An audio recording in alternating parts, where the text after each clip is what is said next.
전국의 법원장들이 양승태 전 대법원장 시절의 재판 거래 의혹에 대해서 사법부가 검찰에 고발, 수사 의뢰한 것은 옳지 않다는 의견을 냈습니다. 이런 가운데 허위 신고하고 출장비를 챙긴 법원 행정관이 무더기로 적발됐는데요. 네, 관련 소식들 이야기 나눠보겠습니다. 네. 이용혁 건국대 경찰학과 교수, 양지열 변호사 모셨습니다. 두 분 어서 오십시오. 안녕하십니까?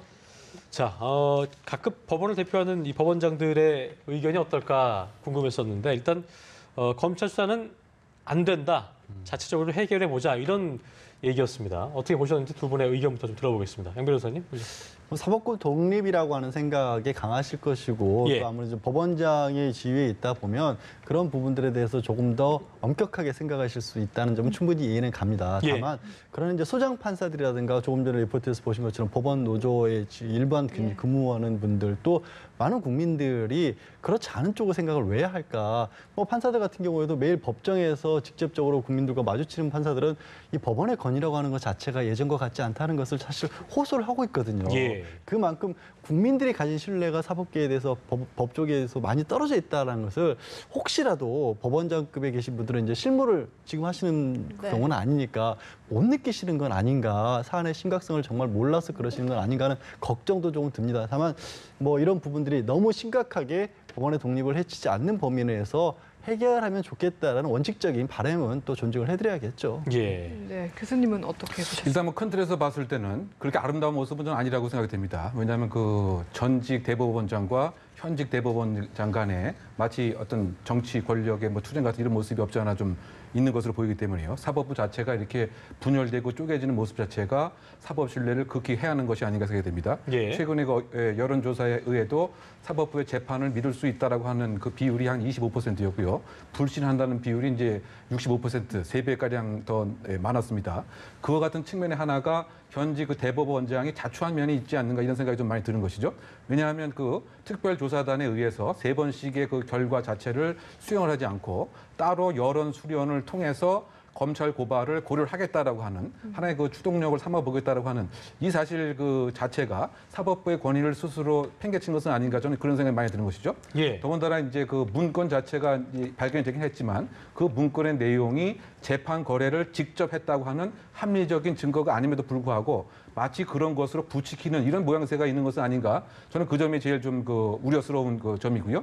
그런 그 측면에서 봤을 때 사실 대법원장께서는 이것을 고발하려고 하는 쪽으로 모양새를 갖고 가고 있는 것은 아닌가 이렇게 추정됩니다. 왜냐하면 그렇지 않았다고 한다면 자체 특별조사단에 의한 수용 결과를 그대로 인용했으면 되는데 그렇지 않고 회의에 붙이겠다고 하는 것은 이것을 검찰 기관의 시시비비를 가리겠다. 이와 같은 간접적인 그 얘기가 아닌가 그 생각이 되기 때문에 과연 그것이 이제 현실적으로 가능하고 또 그 사법 신뢰에 과연 도움이 되겠는가. 그래서 저는 지금 어제 그 35개 법원장들의 의견이 상당히 의미가 있지 않는가. 사법의 신뢰성과 안정성을 그 확보한다고 하는 측면. 그리고 이것이 재판 거래를 직접 했다고 하는 아무런 증거도 없는데 마치 그와 같은 인상 형성을 점점 강하게 가져가는 것. 이것은 그 대법원장이 이런 자초한 면이 있지 않나. 이런 그 비난도 많이 있는 상황이 아닌가 생각해 봅니다. 네, 예. 그러니까 이게 형사 고발까지 가기에는 좀 죄가 안 된다 이런 의견이신 것 같은데. 그렇죠. 여러 가지 문제가 있습니다. 왜냐하면 이제 만약에 고발을 대법원장께서 한다고 하면, 아니 대법원에서 고발을 의뢰한다고 한다면 이게 논리에 상당히 모순이 있겠죠. 왜냐하면 일단은 수사가 시작돼야 되는데 수사의 요체는 강제 수사입니다. 그러면 필요한 경우 압수수색 영장을 발부해야 되고 또 필요한 경우 구속영장을 발부할 상황이 옵니다. 그런데 영장 발부는 이제 누가 하는 겁니까? 법원이 하는 거가 되면 결국 이것이 오히려 간접적인 재판에 관여가 될 수 있는 아이러니 아닌 아이러니 현상으로 진압 발전할 수 있는 이와 같은 문제가 되고요. 이것이 이제 1심, 2심에서 계속 불복 절차를 거쳐서 만약에 그 대법원에 최종적으로 간다고 했으면 결국은 대법원장이 또 셀프 판단을 하게 되는 결국은 이것이 어떻게 본다고 한다면 자가당착에 빠질 수 있는 그 우려가 있기 때문에 가장 좋은 방법은 사법부에서 스스로 해결하는 것이 더 이성적인 판단이 아닌가 개인적으로 생각해 봅니다. 보니까 이제 자정 능력의 의심에서 이제 이런 것이 촉발된 거라고 볼 수 있을 텐데 우리 양 변호사님도 이제 법조인이시기 때문에 어떻게 좀 생각을 하세요? 일단 이제 이용혁 교수님의 말씀하고 좀 약간 다른 견해를 말씀을 드리면 이제 법원이라고 하는 조직을 통째로 놓고 봤었을 때는 법원이 고발해서 법원이 판단하는 게 오수처럼 느낄 수도 있지만 예. 사실 개별 법관이라든가 개별 재판부에 따라서 판단하는 것이기 때문에 그 부분이 확실하게 달라지고 있고요. 대법원 자체도 이미 구성원들이 바뀌어 있기 때문에 그렇게까지 염려를 할 것은 또 아니라고 볼 수도 있고요. 예. 한편으로 이제 지금 조사 과정에서도 그랬었고 지난번 이 세 차례의 조사가 왜 이렇게까지 어려웠는지를 생각을 해보신다면 예. 끊임없이 대법원으로 해서는 자체적으로 법원에서 하려고 해도 이 내부의 반발 같은 것도 굉장히 강했습니다. 그렇죠. 그렇기 때문에 이번에도 사실 명확하게 드러나지 않을 수밖에 없었던 계기가 특별조사단으로서 또 문건을 제대로 확보하지 못했던 부분들도 있거든요. 컴퓨터 하나 열어보는 데조차도 일반 뭐 행정기관이었으면 당장 봤어야 될 업무용 컴퓨터에 대해서도 이걸 열 수 있는지 마는지 굉장히 법원 내 갈등이 심했잖아요. 그래서 어떤 한계가 있었기 때문에 강제수사권을 발동해야 된다는 측면에서 검찰이 고발을 얘기를 하고 있는 거고 거기서 얻어질 수 있는 것은 또 다른 의미가 있다고 볼 수도 네, 있습니다. 그러니까 예. 총 3차례의 특조단의 조사에서는 뭔가 한계가 분명히 있었고 아직까지 밝혀지지 않은 게 있다 이런 말씀이신 것 같은데요. 왜냐하면 예를 들어서 지금 나온 문건들에 대해서 합리적으로 추론해 볼 수 있는 것들이 뭔가 이 법원에서 대법원에서 당시에 박근혜 전 대통령 당시에 정권의 취지에 맞는 판결들이라고 모아놓은 것들에 대해서 그것들이 국민들이 공감을 가질 수 있는 판결들이었느냐 아니면 또 어떤 국민들 상당수 국민들 같은 경우는 왜 법원이 이렇게까지 판단을 했었을까 의구심을 갖는 판결들이 또 상당 부분 있고 또 그 판결들이 나오기 전에 이미 이 판결은 청와대에서 이런 식으로 결론이 나오면 판결이 좋을 것이다라는 또 그런 얘기도 있거든요. 그러니까 물론 그게 청와대의 청탁이었던 것이라는 말씀을 드린 건 아니고요. 뭔가 법원의 판단이 비정상적으로 이루어졌을 가능성은 있어 보인다라는 거고 그걸 확인하지 않으면 국민들이 법원에 대한 신뢰를 회복하기 어려울 것 같다는 거죠. 그러니까요. 근데 그런 국민적 의혹을 해소는 이제 해야 될 텐데 양승태 전 대법원장의 어떤 집합 기자회견에서는 오히려 더 그런 걸 해소시키지는 못했다는 비판도 많이 있고 또 의혹이 불거졌다는 얘기도 있고요. 그래서 조사단의 조사는 어떤 강제력이 없었기 때문에 이걸 검찰 수사를 해야 되냐 마냐 이게 나오는 건데 의혹 해소는 해야 될 거 아니에요. 이거 어떻게 좀 보고 계세요? 그러니까 이것을 만약에 검찰에서 그 조사를 한다고 하면 말이죠. 지금 그 업무방해 혐의인데 그러면 개별 그 재판관이 일정한 재판의 영향력을 사전에 서로 짜고서 이렇게 했다는 것을 과연 증명할 수가 이제 있겠느냐. 저는 근본적으로 이 실체 진실을 밝히는 데는 한계가 있을 수밖에 없다고 생각됩니다. 예. 왜냐하면 그 똑 떨어진 증거가 어떻게 밝힐 수가 있겠습니까? 재판이 나의 양심과 그야말로 법리에 의해서 판단했다고 하는데 그렇지 않다라고 하는 그와 같은 요소, 외압의 요소, 바꿔 얘기하면 대법원장이 일정한 지침을 주고 거기에 맞춰서 하라고 했다라고 하는 것을 과연 밝힐 수가 있겠느냐. 그래서 결국은 지금 대법관들이 뭐 일정한 의견 표명을 하는 것 이상의 법적인 잣대로 들이대고서 밝힐 수 있는 실익이 있겠느냐. 저는 그것에 대해서 일단 근본적인 한계가 있다고 생각이 되고요. 예. 만약에 이것이 이제 검찰 수사가 시작된다고 한다면 저는 이런 것도 생각해 봅니다. 일반 그 소송 당사자가 예를 들어서 재판의 결과에서 불만이 있다고 생각하면 내가 그 재판장을 고발하겠다. 이런 일이 생기지 않으려면 보장이 없겠죠. 왜냐하면 혹시 다른 제3의 영향력에 의해서 재판장이 무엇인가 다른 상황을 판단한 것은 아니냐. 그럼 나는 재판장을 고발하겠다, 검찰에.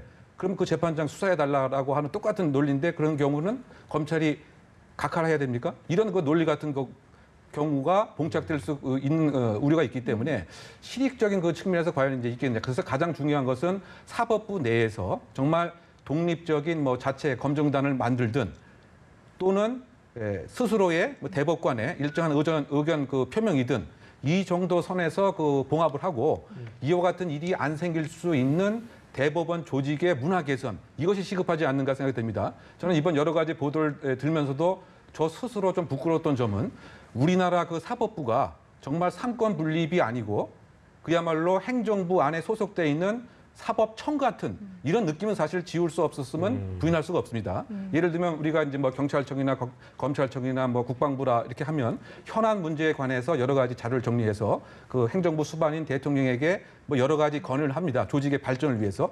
그런데 이번 양승태 대법원장 행태를 보면 마치 행정부 안에 있는 하나의 사법청처럼 예. 여러 가지 조직의 이를테면 상고법원의 도입이라고 하는 나름대로의 뭐 조직의 성장 발전이지만 그것을 다 모아서 이렇게 시도했다고 하는 것은 사법부의 상상이 왜소하고 초라한 모습임에 저희 대한민국 국민 한 사람으로서 상당히 좀 수치스러운 점은 분명히 있습니다. 그런데 그 이슈하고 개별 재판관이 개별 사안에 대해서 그야말로 사전에 나름대로 지침을 받아서 모의를 해서 재판에 관여를 한 이 점하고는 좀 분리를 해서 접근할 필요가 있지 않는가 저는 생각합니다. 네. 근데 사법부의 독립이라고 하는 부분들은 굉장히 존중해야 되는 거 맞죠. 네. 그런데 이제 사법부의 독립은 권력으로부터의 독립을 뜻하는 것이거든요. 그렇죠. 그러니까 대통령이라고 대표적으로 그렇게 했죠. 국가기관이라는데 청와대 대통령의 권력인데 지금에 벌어지는 현상은 어떻게 돼 있죠? 청와대로부터는 독립하지 않았고 국민으로부터는 독립해 있는 이상한 일이 벌어졌단 말이에요.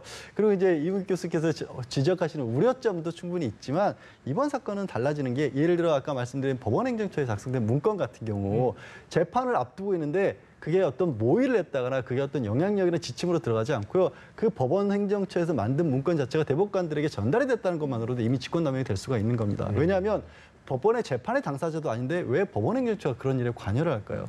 또 이 사건이 처음 촉발되게 됐던 계기가 된 이른바 블랙리스트, 판사들의 뒷조사란 부분 역시도 지금 이것에 대해서는 법조계에서 견해가 나누고 있지만 뒷조사 자체로 이미 직권남용이라는 그 의견도 굉장히 강력하거든요. 예. 왜냐하면 법원행정처가 왜 판사 개인의 사생활을 들여다보고 계좌 추적을 해가면서 그 사람의 경제 상황을 파악을 합니까? 그 자체로 심각한 사법권의 독립 침해라고 볼 수도 있어서 현재 사법부에 대해서 많은 국민들이 신뢰를 회복하려면 말씀드린 것처럼 이전 사법부는 그 사법부에 예, 이전, 문제 있는 예, 분들에 대한 그 조사. 그 조사 플러스 앞으로는 그러면 사법부라고 하는 것이 국민과 떨어져 있지 않은 조직이 되기 위해서는 어떻게 해야 되느냐.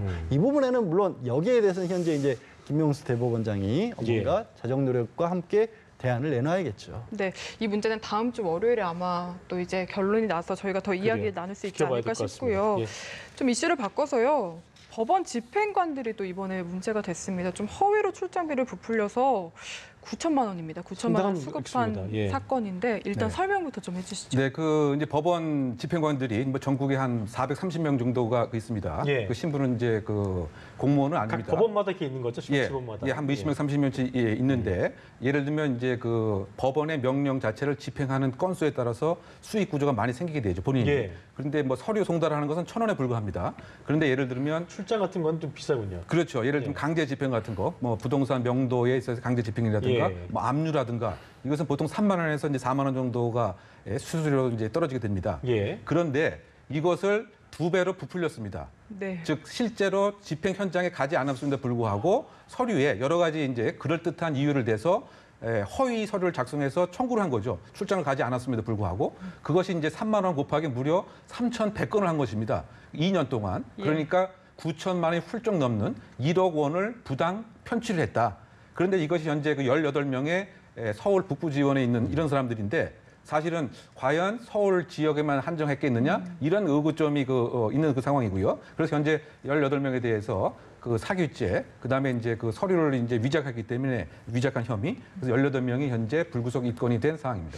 그 법조계에 몸담고 계시니까 이게 얼마 정도의 어떤 그 심각한 사건인지를 좀 제가 듣고 싶은데요. 예. 일단 이제 법원에 가면 그 법원 집행실이 따로 집행관실이 따로 있습니다. 그러니까 법원 건물 한쪽에 별도로 마련돼 있었고 일반적으로 이제 판결을 받아서 내가 누군가로부터 돈을 받을 수 있는데 못 받고 있으니까 압류를 해야 됩니다라는 압류 결정문을 법원에서 받으면 그거를 이제 들고 가서 우리가 이렇게 압류 결정문 받았으니까 실제로 집행을 해 주십시오라고 부탁을 하는 곳이거든요. 그래서 그래서 이제 그 구조는 주로 법원 폐직 공무원분들이 거기 있는 거예요. 모여 있는 겁니다. 그래서 우리 뭐 드라마 같은 때 뭐 빨간 딱지 붙이고 이런 경우도 이제 가서 하시는 그분들인데 문제는 지금 이용욱 교수 얘기하신 것처럼 3천 건이라는 개수가 가능한 것인지를 법원에서 실제로 압류가 집행돼서 나중에 예산을 결산을 해주고 이런 쪽에서 과연 몰랐을까? 그러니까 그 많은 사례가요. 이게 암암리에 혹시라도 정말 안 그러신 분들이 계시다면 정말 죄송한 말씀이지만 그냥 국민의 한 사람으로서 혹시 이게 뭔가 카르텔처럼 이루어졌던 건 아닌가. 또 이게 무슨 뭐 관피아 이런 거 얘기 나오는 것처럼 왜냐하면 이분들은 현직 공무원은 아니고 퇴직 공무원이고 개인 사업자분들이거든요. 그러니까 법원 출신이라서 가지고 있는 어떤 특혜처럼 마련이 됐던 게 아닌가 하는 걱정이 좀 듭니다. 그 부분은 이제 명확하게 밝혀줘야겠죠. 왜냐하면 이렇게 틀림없이 의심하는 국민도 있을 거거든요. 법원이 이런 의심까지 받았어야 되겠습니까? 이런 사례 들어보신 적 있어요? 왔다 갔다 저는 하시면서. 이렇게 한다는 얘기는 못 들었어요. 왜냐하면 이분들이 여기에 이제 어차피 공무원으로서 퇴직을 했고 공무원 재직하면서 뭐 연금 같은 것도 있고 연령도 많으시고 하기 때문에 그렇게 막 그 생활고에 시달리고 이런 분들은 아니거든요. 근데 이게 샐러리가 말이죠. 평균 1억 4천입니다. 그리고 가장 많은 법원 집행관은 2억 4천까지 1년에 버는 사람도 네. 있습니다. 그러니까 과연 그 수입이 저는 지금 의심하는 게 다 출장을 가서 한 것이냐 아니면 지금처럼 부풀리기를 해서 사실은 허위로 작성을 해서 가지 않았는데. 예, 부정으로 이 수급한 수수료를 받았을 가능성을 배제할 수는 없는 것이 아니냐 이런 문제가 들기 때문에 적폐라고 하는 것이 이제 다른 게 아니고 이런 것이 아닌가 이런 생각이 듭니다. 그리고 이제 약 430명의 법원 집행관이 있는데 그 중엔 75%가 이제 법원 출신이고요. 25%가 이제 검찰 출신입니다. 다 알겠네요. 그렇죠. 아는 분도 계시겠고. 그리고 사실은 이게 임명하는 절차가 그 지방 법원장이 임명을 하는 것으로 돼 있기 때문에 임명의 그 투명성도 상당 부분 이제 의심스러울 수가 있고요. 혹시 뭐 추정입니다만 서로 간에 또 혹시 알면서도 묵인하기 때문에 뭐 일정 부분을 이렇게 공유했을 가능성은 있지 않느냐 뭐 이런 의심도 드는 이런 그 상황이기 때문에 사법행정 절차에 하나에 보이지 않았던 것이 이번에 터진 것이 아닌가 저는 그렇게 추정합니다. 네, 예. 앞으로 좀 부풀리기 비롯해서 많은 분들이 좀 더 조사가 필요할 것 같은데 사실 국민분들이 이 사건을 더 분노하는 이유가 평생 법조계 몸담았던 분들이 그렇죠. 이런 도덕적 해이를 저질렀거든요. 네. 이 이게 부분이 아이러니한 아닌가 것입니다. 싶습니다. 이게. 그러니까 지금 가뜩이나 저희가 조금 전까지 얘기 나누고 있었던 것도 법원의 문제였는데 법원이 앞으로는 그렇게 커다란 권위를 이렇게 내세우고 있으면서 뒤에서는 사실 민생과 가장 관련된 부분들 이게 왜 제가 법원과 떨어져서 퇴직한 분들이란 말씀을 굳이 드린 이유는 뭐냐면 이분들은 일반인들이에요. 이제 국민들의 삶하고 정말 더 가깝게 있는 분들이고 집행이라고 하는 것은 그냥 이론적으로 하는 것이 아니라 실제 굉장히 현장에서 몸도 부닥쳐가면서 굉장히 어렵게 일을 하시는 건 맞거든요. 그렇기 때문에 오히려 국민들이 법원에 대해서 어떻게 여기고 있는지를 더 잘할 수 있는 분들인데 사실 국가를 상대로 해서 사기를 저지른 거거든요. 예. 내가 이렇게 일을 했으니까 사실 하지 심각한 않았어서 범죄잖아요, 이건 아주 지금. 심각한 예. 범죄를 저질렀다라는 것이기 때문에 그게 더 충격이고 철저한 수사 모든 경우가 다 그렇지만 이런 부분들은 아까 이제 제가 제시한 의혹이라든가 이용혁 교수가 제시한 의혹이라든가 이런 부분들을 규명을 안 해주면요 가뜩이나 지금 법원에 대해서 따가운 시선이 있고 아니, 솔직히 한데. 행정관 분들 중에서 굉장히 잘하고 계신 분들이 계실 당연히 텐데 그렇겠죠. 얼마나 억울하겠습니까? 그런 분들 중에 그런 시스템도 그렇고 좀 철저히 조사가 좀 이루어지지 않을까 생각이 듭니다. 자, 끝으로 좀 다음 사건 짚어보겠습니다. 어제 저녁에 있었던 일인데요. 미국 대사관 앞으로 차량 한 대 돌진을 했는데 이분이 여가부 공무원이셨고요. 4급 서기관이었습니다. 네, 그 상당히 근데 또 뭐 술에 취한 것도 아니었고. 그렇죠. 뭐 중견 공무원으로 봐야 될 것 같은데요. 예. 그 오늘 아침에 뭐 경찰에서 진술을 한 얘기에 의하면 내가 귀신이 씌인 것 같다 이렇게 얘기를 하고 있는 것 같습니다. 이제 바꿔 얘기하면 정신이 없었다. 그래서 어제 그 저녁에 미 대사관 정문으로 돌진을 했다. 이렇게 오늘 얘기를 했습니다. 그런데 이제 과연 이제 그것이 이제 사실인지 여부를 이제 경찰이 정신병력을 알았는가 과거에 그래도 현재 망상 장애로 과거에 2번 진료받은 것은 이제 밝혀진 것 같습니다. 예. 그런데 과연 이제 그 같은 그 이유 때문인지에 관해서 요번에 그 행적조사 요 시기를 전후해서 봤더니 예. 토플 왜냐하면 이제 이번 하반기에 미국으로 해외 연수를 가기로 이렇게 되어 있는 것 같습니다. 네. 그래서 영어 공부도 하고 토플 시험을 보려고 했었는데 그 머리가 아파서 토플 시험도 못 보고 그다음에 최근 3일 동안 전혀 잠을 못 잤다.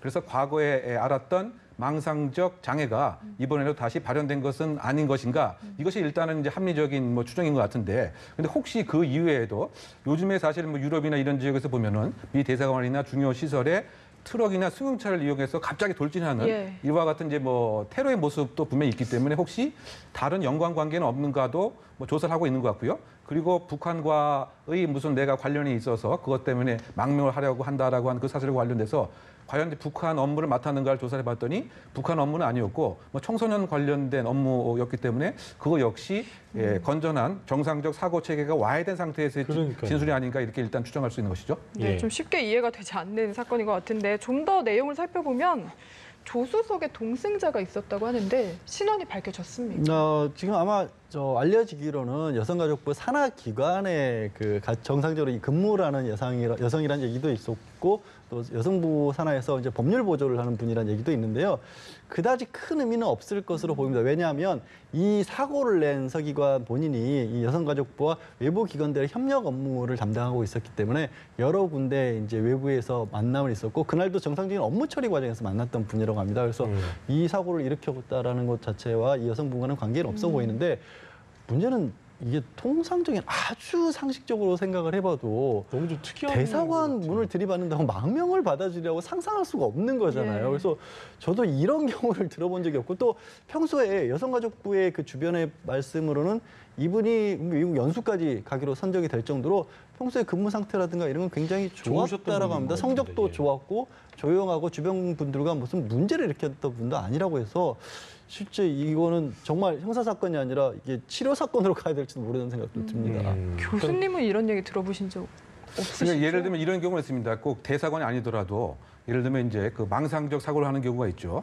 엄마를 보고서 엄마 뒤에 귀신이 보인다라고 해서 살해를 하는데 나는 엄마를 살해한 게 아니고 귀신을 살해했다. 그런 사례는 있는 거죠. 네, 그런 사례는 그 있습니다. 그러다 보니까 주변에 있던 소재를 활용해서 내가 지금 겪는 얘기를 근거 없이 망상적으로 피해 망상적으로 또는 과대 망상적으로 정상적인 사고체가 와해되는 이런 경우에 범죄를 하는 경우는 분명히 있긴 합니다. 근데 그 이번 같은 경우에는 그야말로 중요한 그 공무원이고 또 나름대로 자기가 하려고 한 일에 몰입을 하고 있는 상태에서 왜 갑자기 운전을 하고 있는 위치까지 바꾸면서 다 와서 그렇게 돌진을 했는지 그 부분에서는 조금 의심스러운 계획적인 점이 건지 좀 있었죠. 순간적인 어떤 뭐 정신이 이상해진 건지는 뭐 조사해봐야겠습니다만 상당히 좀 이해할 수 없는 상황인 것 같긴 한 것 같습니다. 이분이 그러니까 이제 경찰 얘기로는 특수 재물 손괴 혐의로 입건됐고 직위 해제가 됐다는 일부 보도도 있었는데 이게 공무원직 유지하기는 어려운 건가요? 일단 공무원 같은 경우 특수재물손괴는 이제 자동차라는 위험한 물건으로 이제 다른 사람의 재물이지 않습니까? 네. 기둥이 상당 부분 파손이 됐고 문도 좀 일부 부서졌기 때문에 그것인데 뭐 이 형사처벌 강도 자체가 그렇게 높진 않을 겁니다. 다만 어찌됐든 공무원의 경우 형사처벌을 받을 경우에는 형사처벌과 별개로 내부에 징계를 받는데 징계 수위가 과연 어느 정도 될 것이냐, 정직이냐, 파면이나 해임이나 이런 정도까지 갈 것이냐 여부인 거고 그거를 결정하기 전에 이제 수사를 받아야 되는 상황이 됐기 때문에 맡고 있는 일에서는 손을 떼라는 의미에서 직위해제를 한 것이죠. 그러게 네, 알겠습니다. 지금까지 건국대학교 경찰학과 이웅혁 교수 그리고 양지열 변호사와 사건 사고 짚어봤습니다. 감사합니다. 말씀 감사합니다. 고맙습니다.